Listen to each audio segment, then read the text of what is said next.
Magandang gabi sa inyo lahat, mga kaibigan. Kayo po muli ay nanonood dito sa ating Grace and Truth for You, from my house to yours, from my heart to yours.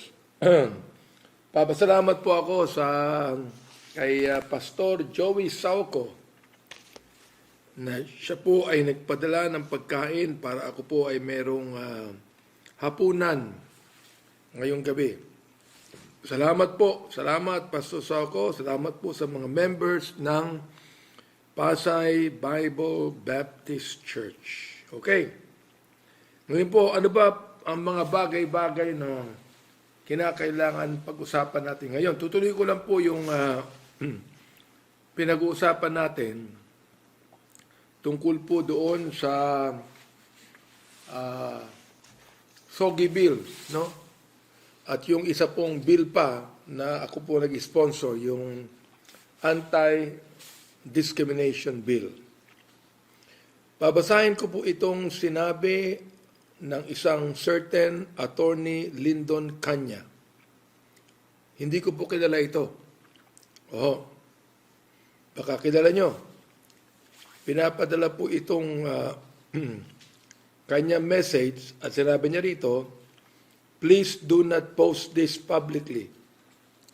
Send as private message only." Galing, ano?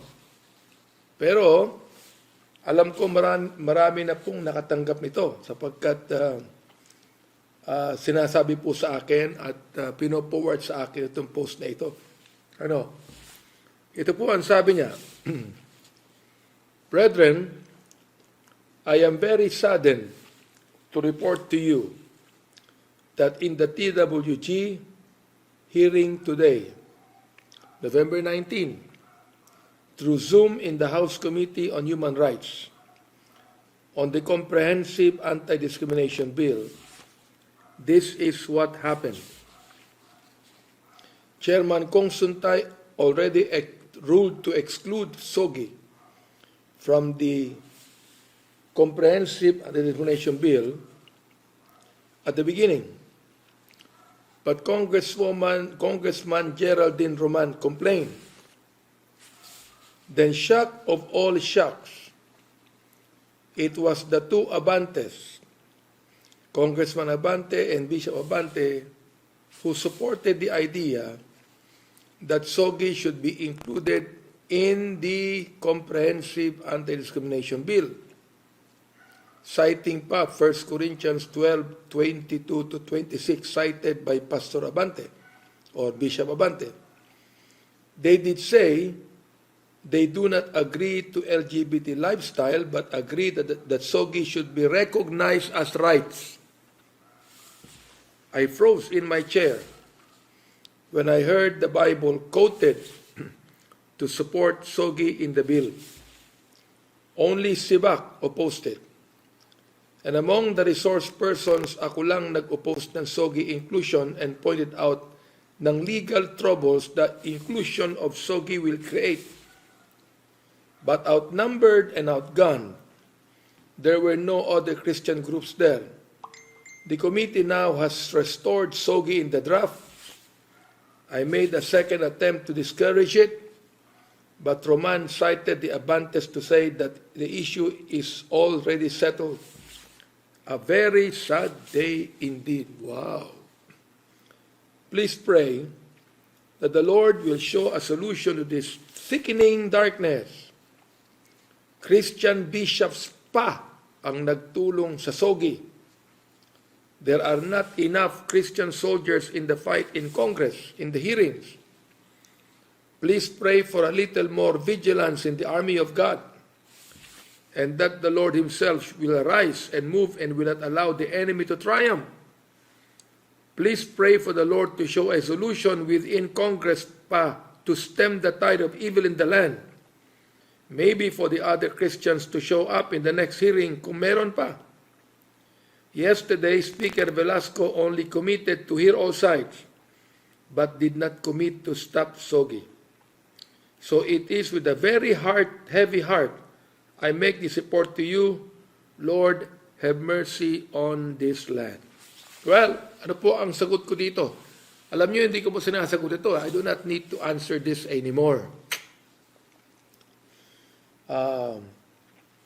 Kaawa-awa lang po kasi pag tayo makikipagsagutan pa sa mga taong litong-lito. Ano po? Unang-una, hindi ko po kilala itong si Attorney Lyndon Kanya. Pangalawa, kung kilala ninyo o mas kilala ninyo kaysa sa akin, yun ang paniwalaan nyo. Okay?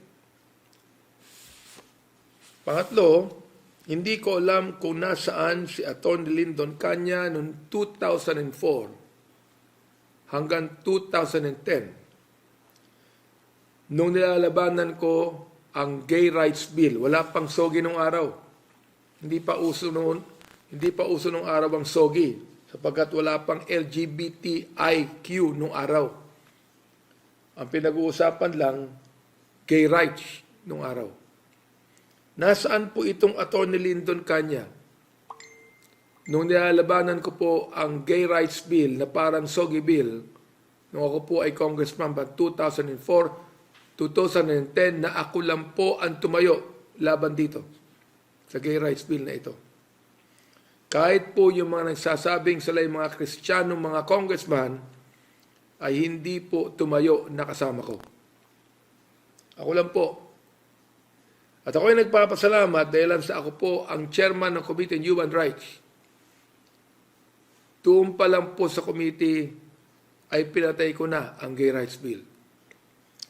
Ito po hindi na napag-usapan.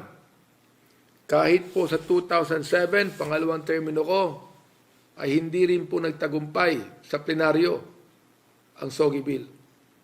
Ang Gay Rights Bill. Ang alam ko, noong 17 Congress, wala po ako, hindi ako nakaupo. Andyan na po sila. Palagay ko, yung Atty. Lyndon, andyan na. Andyan na po yung SIBAC party list. Ano po? Yung SIBAC party list po, nandyan na ho yan noong 2004. Pero hindi po sila nakipaglaban tulad na pagkikipaglaban po nila ngayon. Andyan na po si Chona, Attorney, Congresswoman, dating Congresswoman Chona Gonzales, mga kaibigan. Pero, hindi po nila napigilan na i-approve for third reading ang SOGIE Bill sa House of Representatives. Yan po totoo, ha? Hindi napigilan. At kung ang Senado po ay umakto in favor of that, ako ay nagpapasalamat kay Senador Tito Soto nung 17 Congress. At iba pang mga kasama po natin doon na hindi po nila hinayaan na ito'y magtagumpay sa Senado. Kaya nga ito po ay hindi naging batas. Uulitin ko ha, 17 Congress, nandyan na po yung Atty. Lyndon Kanya. 17 Congress, andun na po ang SIBAC party list. At nagtagumpay po ang SOGIE Bill sa House of Representatives. Ngayon, kaya nga tinatanong ko, sana kung nandun si Atty. Lyndon Kanya, noong 2004 hanggang 2010, sana po nakasama ko siya sa paglaban. Kasama kami. Ngayon, ay chinichismis niya po ako at kaming dalawang magkapatid. Lang sabi, si Chairman Bong Suntay daw already ruled to exclude SOGIE from the Comprehensive Anti-Discrimination Bill at the beginning. That is not a ruling. That is a draft bill na kinakailangan pahong pag-usapan at i-include ang dapat i-include because that is a TWG. The chairman of the committee cannot rule without the consensus and the vote of the members of the committee. Atty. Lyndon, abogado ka, Pero mukhang hindi mo yata alam ang kalakaran sa Kongreso. Ano ha? So, Chairman Congressman Suntay, sabi niya, already ruled to exclude SOGIE from the CADB at the beginning, but Congressman Geraldine Roman complained. No, he's not complaining. He is debating that ought to be included. In fact, in the first debate that we had, I was the one that said that sexual orientation, gender equality and expression should not be included. And it was not. It was not Congressman Bong Suntay. It was Benny Abante that adamantly and fought that they ought not to be included. And then, another hearing came. And you know, a hearing, a bill cannot prosper in the committee without the majority vote of its members. Now, Attorney Lyndon should know that. Okay. Then sabi niya, shock of all shocks.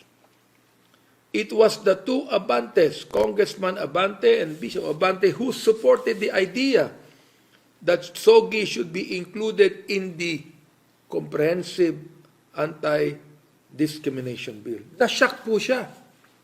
He was shocked of all shocks, ang sabi po niya. At kinote pa ni RA ang 1 Corinthians 12:22 to 26. Oo. Ang sinasabi po dito, it was quoted, the Bible was quoted to support SOGIE in the bill.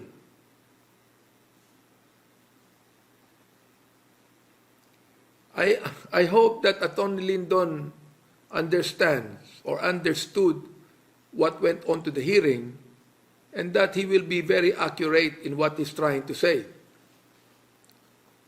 My brother did not quote the scriptures to support the SOGIE bill. My brother quoted the scriptures in support of a comprehensive anti-discrimination bill.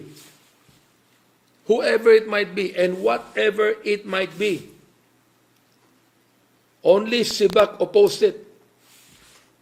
And among the resource persons, ako lang nag-oppose sa SOGIE inclusion and pointed out ng legal troubles. What are the legal troubles? The inclusion of SOGIE will create. Abay, mas marunong pala itong si attorney. Dapat siya ay maging nominee ng SIBAC party list para siya kasama na bilang congressman. Ha? At magkasama kaming oppose. Ako sinabi ko very clearly that not because I am including with reservation sexual orientation, gender equality and expression in the Comprehensive Anti-Discrimination Bill. Because everyone should be given equal rights. Everyone. Why? Number one, to be an LGBT is not a crime according to our laws.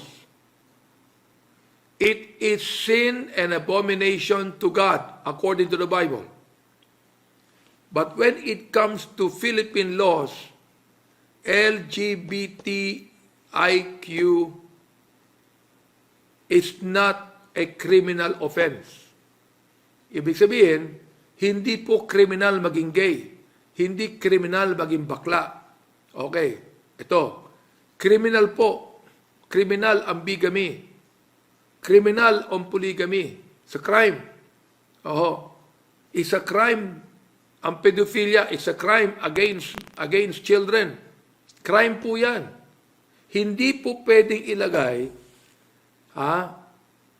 ilagay yung mga crimes doon sa Anti-Discrimination Bill. hindi po crime ang maging LGBT. Oh. Ngayon, kung siguro, mas marami talagang Bible believers sa ating bansa kaysa hindi, gagawin nating crime ang maging LGBT, pero hindi. We have to realize that there are some realities that we need to accept. Oo. Ayan. Outnumbered and outgunned daw siya. Naku, nakakaawa naman si Atty. Lyndon. Outnumbered and outgunned. The committee now has restored SOGIE in the draft. I made a second attempt to discourage it. But Roman cited the Abantes to say the issue is already settled. A very sad day indeed. Tapos sabi niya, pray that the Lord will show a solution to this thickening darkness. Tapos sinabi niya, Christian bishops pa ang nagtulong sa SOGIE. Wow. Ang galing po ni Atty. Lyndon. Ulitin ko, nasaan ka, Atty. Lyndon, nung ako naikipaglaban sa gay rights? Nasaan ka nung ako ay nilagay sa New York website ng mga LGBT na homophobic? Nasaan ka nung ako'y tinitira at binabatikos ng mga LGBT at kinampaign ako laban sa pagkapanalo at dahil nandiyan natalo ako pagiging congressman? Nasaan ka? Nasaan po yung iba dito na dapat makipaglaban ng kasama ko? Na gusto kong sabihin, hindi po ako pumapayag sa SOGIE bill. Subalit pumapayag po ako sa Comprehensive Anti-Discrimination Bill. At lahat ng tao, lahat ng human beings, anuman ang kanilang sitwasyon, anuman ang kanilang kalagayan, ay hindi po dapat ito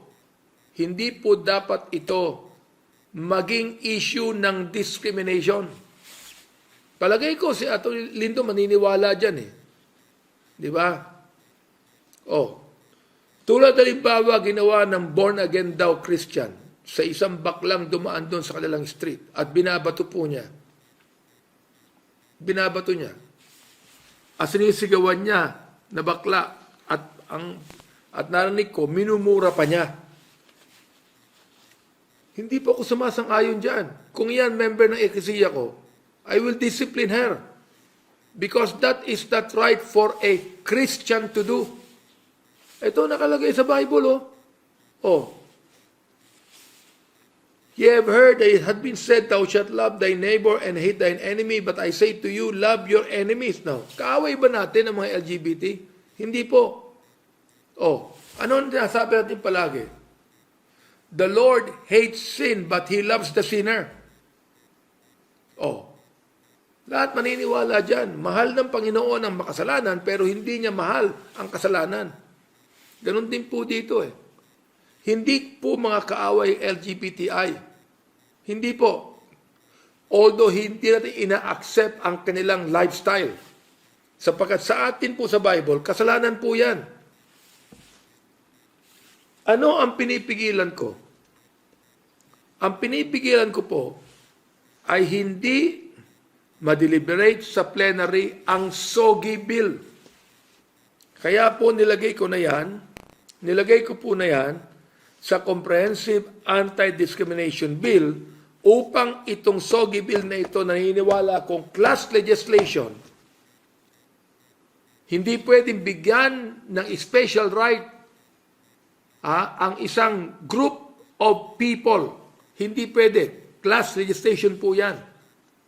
At mas matindi po ang SOGIE bill kaysa ilagay ang salitang SOGIE sa Anti-Discrimination Bill. Sapagkat itong SOGIE bill na ito ay merong kanyang pinapairal na batas kapag naging batas po ito.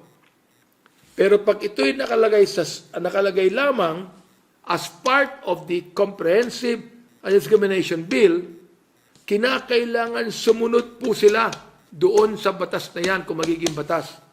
Kaya nga nakalagay po doon sa discrimination bill hindi lamang yung gender equality. Merong gender, merong sex, merong women, merong children, merong PWD, merong race, at pinalagay ko rin ang religious expression. Na ibig sabihin niyan, hindi pwedeng maging discriminatory kapag ang pastor ay nagpahayag o nagpreach laban sa kabaklaan na ginagamit ang Biblia. That is not discriminatory.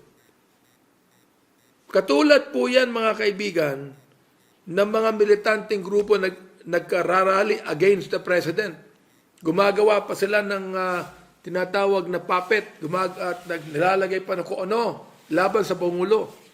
Pero ba't hindi ginugulo ng Pangulo? Ba't hindi gumagat ng Pangulo? Sapagkat meron tayong kalayaan. Oo, binibigyan sila ng kalayaan to express their sentiments. Ganon din po ang iba't ibang mga churches at relihiyon na nagkikipaglaban doon sa television. Hindi nagkakasundo, nagdidebate at kung ano nung sinasabi. Hindi rin po sila pwedeng ma-accuse ng discriminatory. Why? Because that is a language of faith. Pero sa SOGIE bill mismo, sa SOGIE bill mismo, kapag ikaw ay nagsalita ng anumang salita laban sa LGBTIQ, that is considered discriminatory. Hindi lang salita, even perception. Wala po yan sa Anti-Discrimination Bill. Ang nais ko, magkaroon ng Anti-Discrimination Bill upang ang SOGIE Bill ay hindi na pag-usapan at hindi na i-deliberate sa plenary. Muntin academic yan. Wala na po yan. At kung kinampihan pa yan ng mga congressman at ma-approve yan sa House of Representatives at ma-approve sa Senado, of which I doubt it, maging batas po yan. I can question that in the Supreme Court as a class legislation and a redundancy. Why? Because that is already in the Comprehensive Anti-Discrimination Bill. May mga pagkakataon, ipinaparehas po natin ang SOGIE Bill sa same-sex marriage bill. Iba po yun. The same-sex marriage is not based on discrimination. Same-sex marriage is making it legal for two men or two women to get married. I am against that. Very much against that. Okay? Kahit po si Congressman Geraldine Roman, sinabi niya sa akin, he will not support the same-sex marriage bill because to him that's stupid. Iba po ang same-sex marriage, iba po ang SOGIE. Ang hirap po ng mga nagtatanggol ng SOGIE, ang kanilang against SOGIE, ang kanilang nire-refer dito, hindi SOGIE, kundi ang same-sex marriage na wala pa namang bill sa Kongreso. Wala pa pong same-sex marriage bill.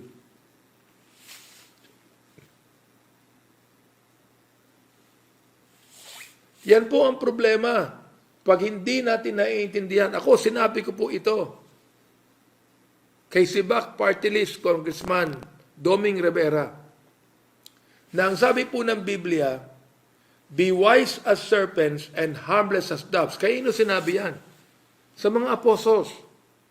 Na maging matalino tayo na parang ahas at maging harmless tayo tulad ng mga talapati. Aba, bakit sinabi ng Panginoon yan? Bakit ginabi niya yung ahas? Oo. Wise as serpents and harmless as doves. How can you be wise at the same time harmless? Oo. Harmless pa tayo kung titirahin mo yung LGBTIQ na yan, at sasabihin mo sa kanila, hindi kayo tao, abnormal kayo. kinakailangan talaga i-discriminate kayo. That is not harmless as doves. Harmless as dove would be, include that in the Anti-Discrimination Bill because there is a constitutional provision that every human being must be given equal rights. Sino man siya? Hindi naman nilagay doon na every human being except the LGBT. Hindi po.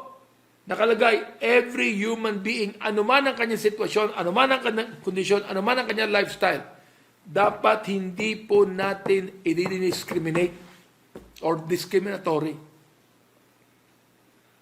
Kaya nilagay po natin yan sa Anti-Discrimination Bill, Comprehensive Anti-Discrimination Bill as the enabling law of what? Of the constitutional provision. Ibig sabihin, dinidefine po natin ang mga tao na hindi dapat maging issue ng discrimination. We are defining it. We are including the race, the language, the color of the skin, race, PWD, lahat, gender, sex, gender equality, sexual expression. Isama na yung mga yan. Para sila ay lump into one comprehensive anti-discrimination. Hindi po yung merong nag-iisa na independent na SOGIE Bill. Na iba ang nilalaman ng SOGIE Bill kaysa roon sa Anti-Discrimination Bill.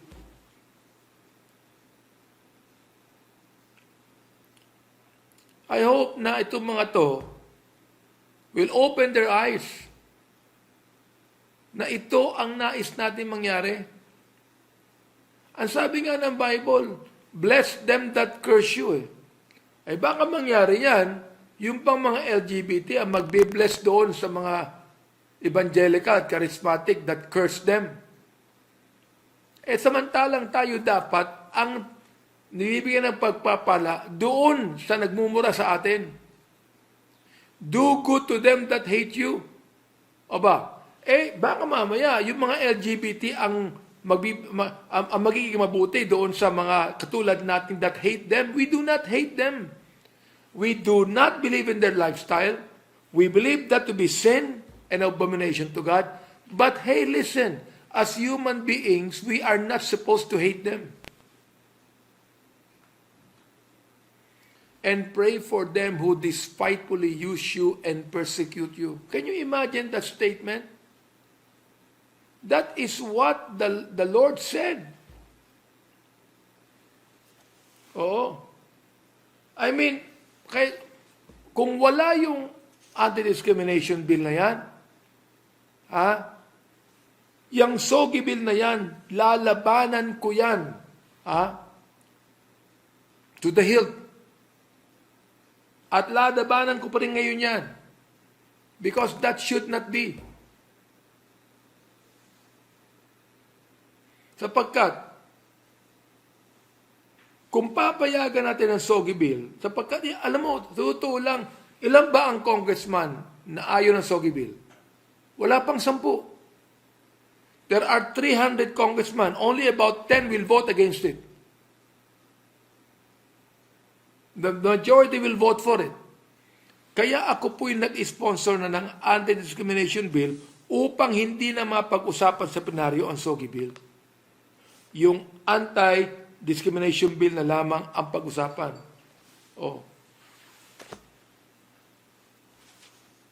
Ako po ba'y naunawaan ninyo? I hope na naunawaan niyo ako dito. Baka meron kayong mga tanong. Magtanong lamang kayo sapagkat nais natin sagutin yan. Ang hirap lang, itong Attorney Lyndon na ito, imbis na kausapin ako personally, ginagamit ng social media to attack us.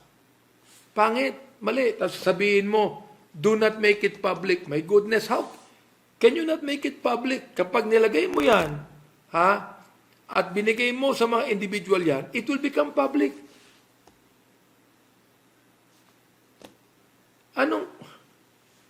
Ako, I am not going to judge him, but anong klaseng abogado itong Attorney Lyndon Kanya na ito?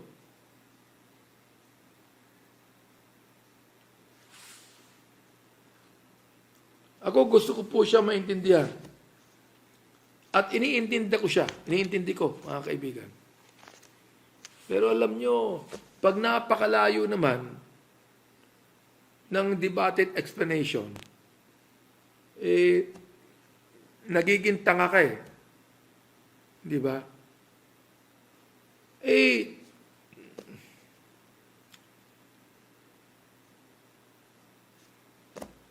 I don't know, mga kaibigan. Na siguro, kukunin ko ang final draft of the bill at kukunin ko rin yung SOGIE bill. I-compare natin. I-compare po natin yung SOGIE bill at yung draft ng anti-discrimination. I-compare natin.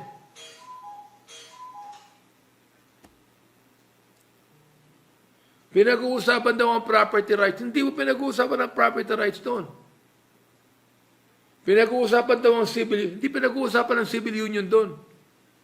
Pinag-uusapan doon na, na kapag in-approve niya ang anti-discrimination bill na yan, kasama yung SOGIE, delikado tayo. Hindi po delikado. Sapagkat gumawa na tayo ng parameters and mechanism to protect everyone. To protect us, as well as the LGBT, to be equally protected. Bakit nais natin na tayo lang maprotektahan? Pero ayaw natin na yung mga taong yan, kahit na hindi maganda ang ginagawa nila, anong gusto natin? Di ba? Everyone should be accorded equal rights. Yun ang punto ng Anti-Discrimination Bill. I do not understand this. Ngayon, ngayong Friday, tumawag ng Zoom meeting si Bishop Leo Alconga para pag-usapan ito. Well, sana naman, maintindihan nila yung nais ko. Sapagkat kapag hindi nakasama ang SOGIE sa anti-discrimination bill na yan, ipapasa nila ang SOGIE bill. Bakit? Hindi naman kami kasama ron sa anti-discrimination bill eh. Nagpapasa kami ng SOGIE bill sa aming sarili. Di lalong delikado.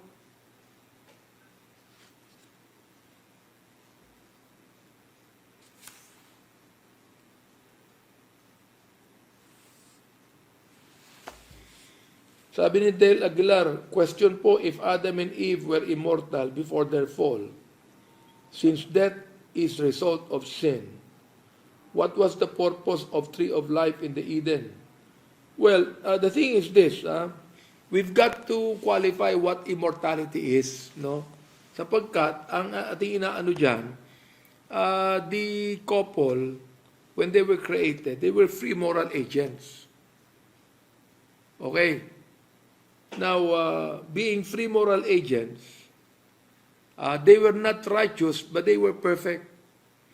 But being free moral agents, they were given the right to make a decision. And they decided to sin against God. Ngayon, ang immortality, no? Man is immortal. The soul of man is immortal. Namamatay yung katawan natin. Pero the soul is still alive. The soul will still exist. Ang tinatawag natin, kapag yung soul na yan, hindi po yan ligtas. He will be in hell and he will be there forever and ever. Ano tawag doon? You see that? He's not destroyed and destroyed finally, wala na, hindi. He will be in the lake of fire forever and ever. Is that immortality? Ang mga ligtas naman, syempre, will have eternal life. Kaya ang tawag dyan, is there life in hell? There's no life in earth. There is existence. And we call it eternal destruction. Those who are saved, we call that eternal life. Ngayon, what is the purpose of the tree of life in Eden? Okay, well, of course, nakalagay sa Bible na pinagbawalan silang magkaroon ng Eden because they might partook of the tree of life, and they're going to live forever. Ibig sabihin, hindi na sila mamamatay. Hindi po sila mamamatay physically. Oo. Yun ang ibig sabihin po nun. And that is the kind of immortality na hindi dapat pinag-uusapan yan. Okay?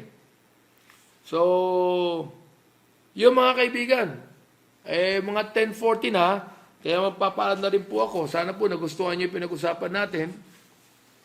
At pag-uusapan po natin ito hanggang maging clear po sa inyo lahat. And I would like you to ask questions because it's important that you ask questions about this. Oo. Para malaman po nyo lahat, no? At wala pa po akong final draft ng Anti-Discrimination Bill. Kukunin ko yan. At babasahin ko sa inyo. Siguro by Friday. Ano ba yan nakalagay dyan? Papaliwanag ko sa inyo ang bawat provision para malaman po ninyo.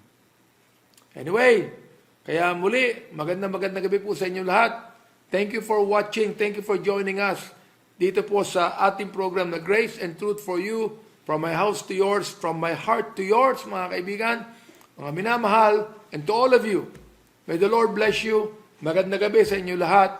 And take care of yourself. Have a good night's sleep. And wake up tomorrow morning with gladness in your heart and rejoicing. May the Lord bless you. Goodbye.